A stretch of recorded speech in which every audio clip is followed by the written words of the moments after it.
A Texas House committee passed a bill to create 100% reserve gold and silver-backed transactional currency. This is truly significant because it will give businesses and consumers, ordinary people, an opportunity to make purchases and to conduct business in money that is not fiat. Of course, this is not something that the Federal Reserve will like because it will effectively challenge the central bank's fiscal authority. In Texas, this bill wasn't really a surprise because there have been two major initiatives previously, actually earlier this year, to create currency backed by precious metals.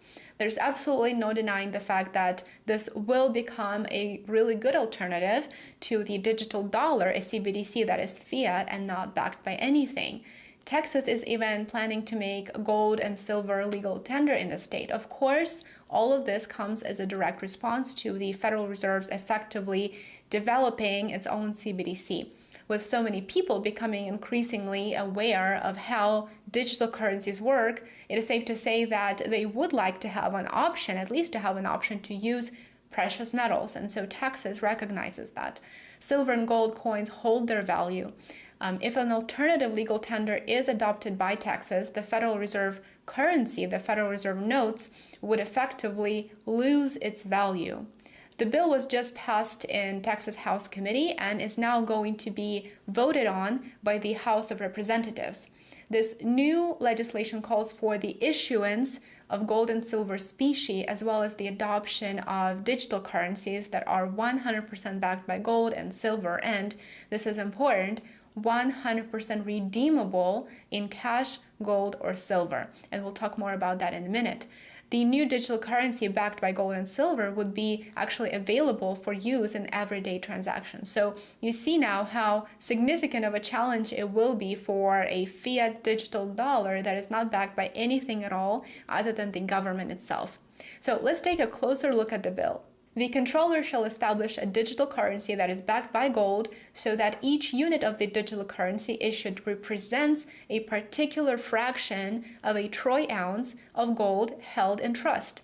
The state will maintain enough gold to provide for the redemption in gold of all units of the digital currency that have been issued and are not yet redeemed for money or gold. So even those 2 points that I just read to you are extremely important. Effectively, it means that there is a tangible equivalent that is the ultimate store of value, gold or silver, and you would be able to exchange one for the other at any point in time. Now let's see what the bill says about how you can redeem your money. A person who holds the digital currency may present to the controller any number of units of the digital currency to redeem for money. Then the controller will sell from gold held in the pool depository account a fractional number of ounces equal to the number of units of the digital currency being redeemed.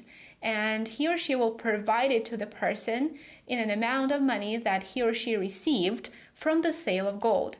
So the bill says that you will also have an option to exchange this Texas digital currency for precious metals directly. The bill says if you hold this new digital currency, you can present it to the controller and redeem for an equivalent in gold. Something that's really important to understand here is how the value of this new digital currency will be set. So the price of precious metals changes daily or even multiple times throughout a day. The bill says that the value of a unit of the new digital currency must be equal to the value of the fraction of a troy ounce of gold at the time of a transaction, so at the time of issuance or redemption.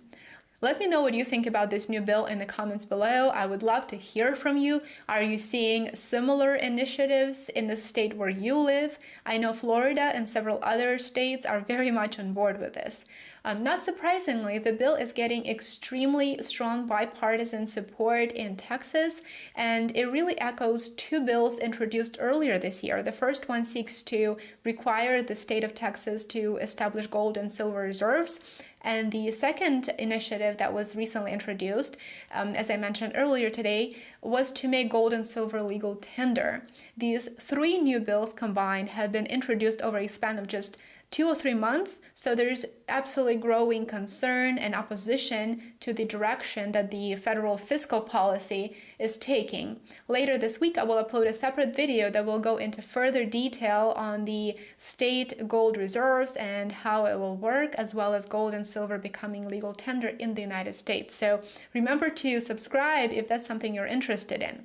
According to some sources, these efforts would set a foundation for Texas to achieve more financial independence and help undermine the Federal Reserve's monopoly on money. A quick word